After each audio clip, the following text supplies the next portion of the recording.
Hey everyone, today I'm going to show you how to create a Viber group join invite link. So let's get started with this quick tutorial. First, open your Viber app and navigate to the group where you want to create the join invite link. This feature is useful when you want to let people join your group without having to manually add each person individually, making it much easier to grow your community or keep everyone connected.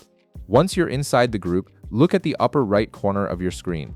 You'll see a 3 dots icon there. Go ahead and tap on it to open the Group Options menu. This menu gives you access to various group management features and settings. From the menu that appears, tap on Add Participants. This is where Viber lets you control how new members can join your group. You'll see different options for inviting people to join. Now tap on Share Group Link. This is the key feature that generates a unique invite link for your group.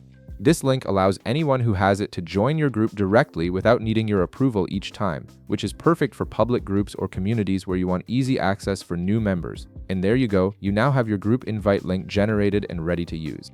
This link acts as a direct gateway to your group and can be shared with anyone you want to invite. From here, you have several options for sharing this link. You can tap Invite via Viber to send the link directly to your Viber contacts. Alternatively, if you want to share it on other platforms, tap Copy Link to copy it to your clipboard, then paste it wherever you need it, whether that's in an email, text message, or social media post. You can also tap Share Group to access your phone's native sharing options and send the link through any app you have installed, and that's it. You've successfully created a join invite link for your Viber group and can now share it with anyone you want to invite. If this video helped you out, be sure to leave a like, subscribe, and I'll see you in the next one.